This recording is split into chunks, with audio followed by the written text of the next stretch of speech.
suede yung bottle niya, tas yung cup niya gold. Ayan. Nakikita natin kung uy, nalaglag. Oh no! Oh no. So yan, ang ganda ng box niya guys, ayan. Wow. Di bukas. Sorry About Blue by Zimaya.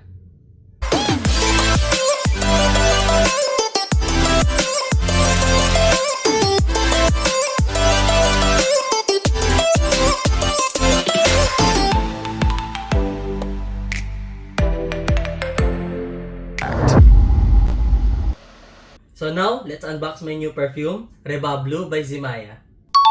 So kita nyo naman, ayan, totally sealed pa siya. So let's unbox. Nakikita natin kung uy, nalaglag. Oh no! Oh no. So ayan, buksan na natin. Wow.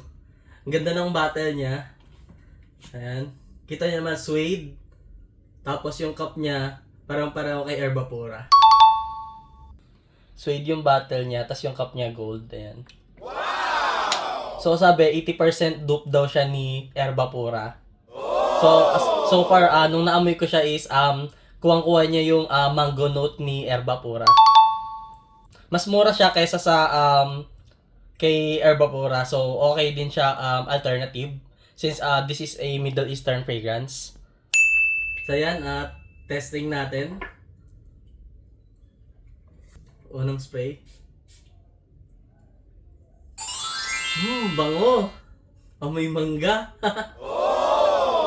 So ang accords niya is, ang main accord niya is citrus, sweet, fruity, and amber. Amoy mangga. Spray natin. Tapos game. Ayun, may mangga talaga siya. Bango. Pero hindi natin makikita yung oil concentration niya dahil hindi natin makikita yung bubble since, ayan, hindi natin kita yung laman. Pero so far, sobrang bango niya, may mangga talaga. Fruity. And check natin yung atomizer kung maganda. Ganda. May mangga. So, pwede siya pang cold weather. Pag summer, di ko lang sure kung okay siya gamitin. Kasi amoy mangga talaga siya. So, yan guys, check natin uli yung atomizer niya kung maganda. Wow! Ganda. Ang ganda na. Pressurized yung atomizer niya guys. Ayan. Amoy na amoy yung mangga. Umaalingasaw. Sarap. Fruity. Ayos siya. For winter. Yeah. Yan. Ang ganda ng box niya guys. Ayan. Wow. Di bukas. Napaka-elegant. Napaka-elegant ng box niya. Napaka-sosyalin tignan. Wow!